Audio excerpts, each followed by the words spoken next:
भाजप पराभवाच्या भीतीनं खरं तर ही बातमी आपण पाहणारच आहोत। पुढची बातमी पाहूयात।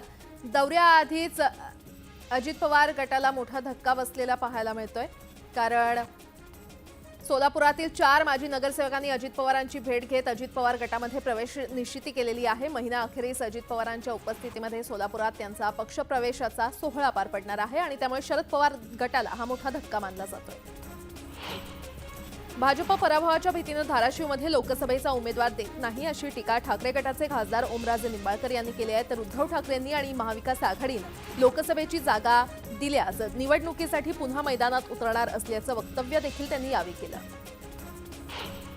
जळगाव जिल्ह्यातील रावेर तालुक्यातील मंगलवाडी गावाच्या पुनर्वसनाचा प्रश्न मागील अनेक वर्षांपासून प्रलंबित आहे आणि या संदर्भात आमदार चंद्रकांत पाटलांनी मलंगवाडीमध्ये ग्रामस्थांशी चर्चा केली आहे। पुनर्वसनानंतर मूलभूत सुविधांसाठी 40 कोटी खर्चाबाबत मुख्यमंत्र्यांकडे अहवाल सादर केल्याची माहिती देखील त्यांनी यावेळी दिली। मनोज जरांगे यांनी मुंबईमध्ये जाऊन आंदोलन करण्याचा इशारा दिल्यानंतर धाराशिव जिल्ह्यातील मराठा समाज देखील या आंदोलनामध्ये सहभागी होणार असून याच आंदोलनात सहभागी होण्यासाठी तुळजापुरात मराठा समाजाच्या वतीने कार्यालय सुरू करण्यात आलेलं आहे। या आंदोलनामध्ये सहभागी होणाऱ्या मराठा बांधवांची नाव नोंदणी करायला सुरुवात झाली आहे। शेगाव संग्रामपूर या दोन्ही तालुक्याचा पायी दौरा करत आत्मक्लेश परिवर्तन यात्रा आता जळगाव जामोद तालुक्यात पोहोचलेली आहे। 381 किलोमीटरच्या या यात्रेचा नियोजित पायी प्रवास आहे।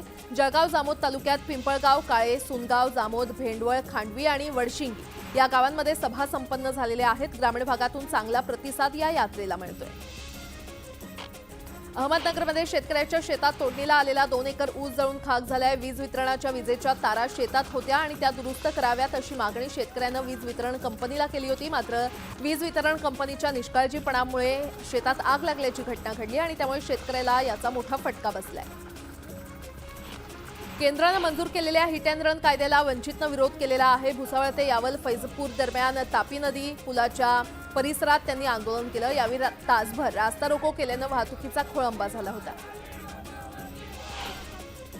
मावळ तालुक्यातील कांबरे गावातील शेतकऱ्यानं सेंद्रिय खताचा वापर करून अळूची परसबाग फुलवलेली आहे। या शेतकऱ्यानं अळूच्या पानांचं विक्रमी उत्पादन घेतलंय आणि या पानांना आणि भाजीला बाजारात मोठ्या प्रमाणात मागणी आहे। जळगावातील निमखेडी गावातील घरकुलाच्या लाभार्थी नागरिकांनी महापालिकेवर धडक दिली। महापालिका आयुक्त डॉक्टर विद्या गायकवाड यांची भेट घेतली आणि यावेळी आयुक्तांनी तातडीने 150 पैकी एकूण 82 घरकुलांना मंजुरी दिली।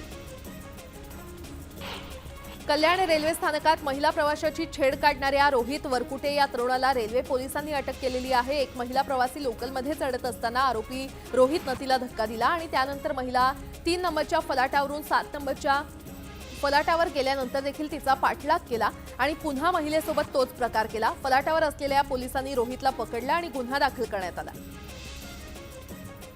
ठाण्यामध्ये पहाटे 5च्या सुमारास श्रीरंग सोसायटीमध्ये गाड्यांना अचानक आग लागली। आगीमध्ये 4 वाहनांचं मोठं नुकसान झालंय। आग लावली की लावण्यात आली याचा पोलीस तपास करतायत। पिंपरी चिंचवडमधील आकोडीच्या खंडोबा उत्सवाला सुरुवात झालेली आहे। परिसरात आकर्षक विद्युत रोषणाई करण्यात आली आहे। रंगबिरंगी फुलांनी मंदिराला सजवण्यात आले। मोठ्या प्रमाणात भाविक मंदिरात दाखल झाले आहेत आणि उत्सवानिमित्त पोलिसांकडून वाहतुकीत बदल करण्यात आलेला आहे। राहुल नार्वेकरांनी मिंध्यांनी माझ्यासोबत विना सुरक्षा जनतेत जाऊन उभं राहावं आणि नार्वेकरांनी तिथेच निकाल द्यावा, मग कळेल शिवसेना कुणाची अशा शब्दात महापत्रकार परिषदेतून उद्धव ठाकरेंनी शिंदेंसह नार्वेकरांना खुलं आव्हान दिलंय। कोर्ट आयोग अध्यक्ष कुणावरच उद्धव ठाकरेंचा विश्वास नाही, मग ठाकरेंचा विश्वास आहे तरी कुणावर, असा खोचक सवाल राहुल नार्वेकर यांनी केलाय। गेल्या आठवड्यात लवादानं निकाल दिला। आजच्या महापत्रकार परिषदेमध्ये सुरुवातीलाच उद्धव ठाकरेंनी विधानसभा अध्यक्ष राहुल नार्वेकरांना टोला लगावलाय। खटला चालवताना आम्ही सत्याच्या बाजूने लढलो आणि आम्ही इनामदारीने लढलो, तुम्ही बेईमानी करून जिंकलात अशी संजय राऊतांनी टीका केली आहे। तर लवादांनी शिवसेना चोरांच्या हातात दिल्याचाही राऊतांनी आरोप केला। सुप्रीम कोर्टाच्या गाईडलाईन्सनुसारच मी निर्णय दिलाय असं उत्तर विधानसभा अध्यक्ष राहुल नार्वेकरांनी उद्धव ठाकरेंना दिलेलं आहे। तसंच गोगावलेंची निवड कायमस्वरूपी चुकीची असं कोर्ट म्हणालच नाही, मूळ पक्ष कुठला हे ठरवा असं सुप्रीम कोर्टानं सांगितल्याचं देखील नार्वेकर म्हटले। होय शिवसेना माझीच, माझं पद अवैध होतं तर अमित शहा मातोश्रीवर का आले होते, पाठिंबा घेताना माझं पद वैध होतं का, असा घणाघाती सवाल उद्धव ठाकरेंनी अमित शहांना केलाय। देशात एकच पक्ष राहिला पाहिजे असं भाजपचे राष्ट्रीय अध्यक्ष जे.पी. नड्डा म्हणाले होते. निवडणूक आयोगाला हे वाक्य मान्य आहे का असा सवाल महापत्रकार परिषदेतून उद्धव ठाकरेंनी केलाय. उद्धव ठाकरेंच्या पत्रकार परिषदेला पत्रकार परिषद म्हणावं की दसरा मेळावा हे कळेना अशी टीका राहुल नार्वेकर यांनी केली आहे. मेळाव्यातून फक्त राजकीय भाषणं आणि संविधान संस्थांना शिवीगाळ करण्याव्यतिरिक्त काहीच झालं नाही. माझं कुठे चुकलं हे ठाकरेंनी दाखवलंच नाही असाही टोला त्यांनी लगावला. राजाराम बापू आणि वसंतदादा पाटील यांच्या काळातील राजकारण हे लोकहिताचं होतं. तेव्हाचं राजकारण हे विचारांचं राजकारण होतं. आता मात्र बदला घेण्याचं राजकारण सुरू असून सध्याच्या राजकारणात मत्सर पाहायला मिळतोय अशी खंत जयंत पाटील यांनी व्यक्त केली. सांगलीतील लोकनेते राजाराम बापू पाटील यांच्या पुतळ्याचं अनावरण झालं आणि यावेळी ते बोलत होते.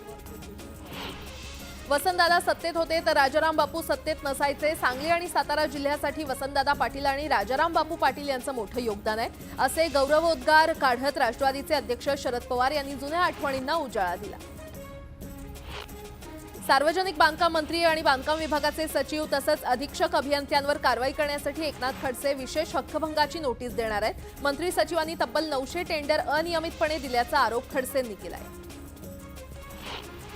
मराठा आरक्षणाच्या मुद्द्यावर राज्य सरकार आणि मनोज जरांगे यांनी पुन्हा एकदा एकत्र बसून संवाद करावा असं आवाहन मराठा सेवा संघाचे संस्थापक अध्यक्ष पुरुषोत्तम खेडेकर यांनी सरकारसह मनोज जरांगे यांना केलेलं आहे. मराठा आरक्षणाच्या मागणीसाठी मनोज जरांगेंच्या नेतृत्वाखाली मुंबईमध्ये धडकणाऱ्या मोर्चामध्ये बीडमधील 3 लाख मराठा बांधव सहभागी होणार आहेत. मराठा क्रांती मोर्चानं पत्रकार परिषद घेऊन ही माहिती दिली. प्रशासकीय विभागांच्या वार्षिक कार्यक्रम 2024-25च्या आखणीचा उपमुख्यमंत्री अजित पवार यांनी राज्यस्तरीय आढावा घेतला. केंद्राच्या शाश्वत विकास उद्दिष्टांच्या क्रमवारीत महाराष्ट्राला अग्रेसर ठेवण्यासाठी प्रयत्न करा असे निर्देश देखील अजित पवार यांनी दिले. शरद मोहोळ हत्या प्रकरणी विठ्ठल शेलार आणि वाघ्या माने या दोघांना 20 जानेवारीपर्यंत पोलीस कोठडी सुनावण्यात आलेली आहे. शरद मोहोळच्या हत्येच्या 1 महिना आधी दोन्ही आरोपींनी बैठक बोलावली होती आणि याच बैठकीत शरद मोहोळच्या हत्येचा कट रचल्याचा संशय पोलिसांनी व्यक्त केला. साताऱ्यामध्ये महाराष्ट्र राज्य ग्रामपंचायत संगणक परिचालक संघटनेच्या वतीनं विविध मागण्यांसाठी जिल्हा परिषद कार्यालयासमोर रास्ता रोको आंदोलन करण्यात आलं. तसंच जोपर्यंत मागण्या मान्य होत नाही तोपर्यंत आम्ही इथून हलणार नाही असा इशारा दिलाय. हिंगोलीच्या नरसी फाटा परिसरात पतंगाच्या नायलॉन मांजामुळे एक तरुण गंभीर जखमी झालाय. ओम बांगर असं या तरुणाचं नाव असून तो कॉलेजमधून बाईकवरून घरी येत असताना ही दुर्घटना घडली. शरद पवार गटाचे नेते जयंत पाटील यांचे वडील राजाराम बापू पाटील यांच्या पुतळ्याचं सांगलीमध्ये अनावरण पार पडलं. स्टेशन चौकात हा पूर्णाकृती पुतळा उभारण्यात आला असून शरद पवारांच्या हस्ते या पुतळ्याचं उद्घाटन करण्यात आलं. स्टार क्रिकेटपटू विराट कोहली आणि त्याची पत्नी अनुष्का शर्मा यांना 22 जानेवारीला अयोध्या येथे होणाऱ्या राम मंदिराच्या प्राणप्रतिष्ठा सोहळ्याला उपस्थित राहण्याचं आमंत्रण देण्यात आलेलं आहे. याआधी सचिन तेंडुलकर, महेंद्रसिंग धोनी यांच्यासह अनेक सेलिब्रिटी आणि मान्यवरांना आमंत्रण देण्यात आलंय. राम मंदिर प्राणप्रतिष्ठा सोहळ्याला राजकीय नेते, खेळाडू आणि ख्यातनाम व्यक्ती तसंच इतर मान्यवर व्यक्तींना एकत्र आणण्यासाठी सज्ज आहे. भारतीय बासमती तांदूळ हा जगातील सर्वोत्तम तांदूळ ठरलेला आहे. जगातील सर्वोत्तम 6 तांदळाच्या वाणांच्या यादीमध्ये भारताच्या बासमती तांदळाला पहिलं स्थान मिळालंय. या यादीमध्ये इटलीचा अर्बोरियो तांदूळ दुसऱ्या क्रमांकावर तर पोर्तुगालचा कॅरोलिना तांदूळ हा 3ऱ्या क्रमांकावर आहे. भारतात उत्पादित होणारा बासमती तांदूळ हा प्रीमियम दर्जाचा सुगंधी तांदूळ असून त्याला जगभरात मोठी मागणी आहे. राज्य कामगार विमा योजनेअंतर्गत असलेले एकूण विमाधारक आणि विमा योजनेच्या रुग्णालयांमध्ये उपचार घेणाऱ्या रुग्णांची संख्या वाढते आणि त्यामुळे ही रुग्णालये राज्य कामगार विमा सोसायटीमार्फत चालवणं शक्य नसल्यास आरोग्य विभागाअंतर्गत चालवण्याबाबतचा प्रस्ताव सादर करण्याच्या सूचना आरोग्यमंत्री तानाजी सावंत यांनी दिल्या.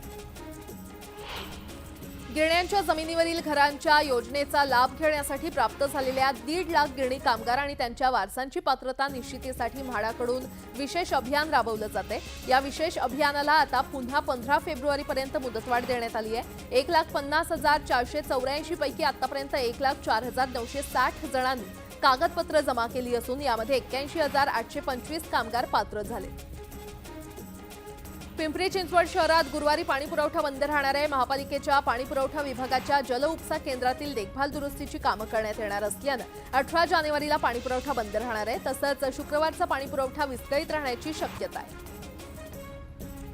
राज्यातील रस्ते अपघातांमध्ये सुमारे 1.5% घट झाल्याची माहिती समोर आली आहे। यात मुंबई, नवी मुंबई आणि चंद्रपूरमधील अपघात आणि मृत्यूंमध्ये सर्वाधिक घट झाली आहे। मुंबईतील रस्ते अपघातांमधील मृत्यूमध्ये 23%, तर नवी मुंबईतील 17 आणि चंद्रपूरमध्ये 19% घट झालेली आहे।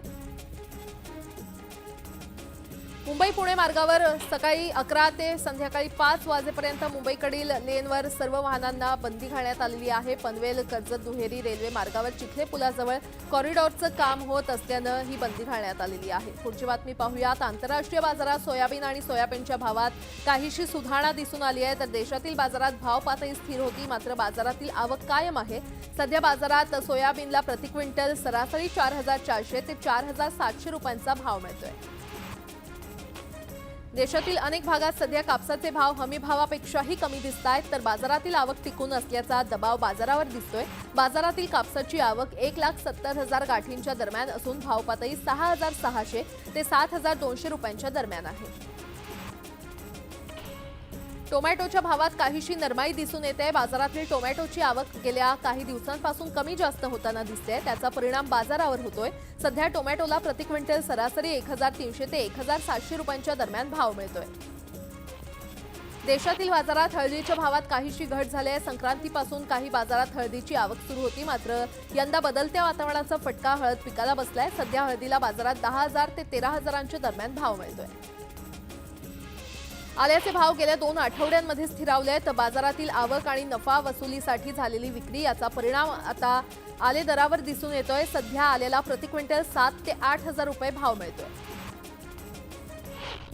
2 वेगवेगळ्या कारवाईमध्ये घातक शस्त्रांच्या विक्रीसाठी आलेल्या 3 आरोपींना ट्रॉम्बे आणि पतंग नगर या पोलिसांनी अटक केलेली आहे। 3 आरोपींकडून पोलिसांनी 4 देशी बनावटी पिस्तूल, 1 गावठी कट्टा, 4 मॅगझीन, 11 राऊंड आणि गुन्ह्यातील 1 रिक्षा असा मुद्देमाल जप्त केलाय।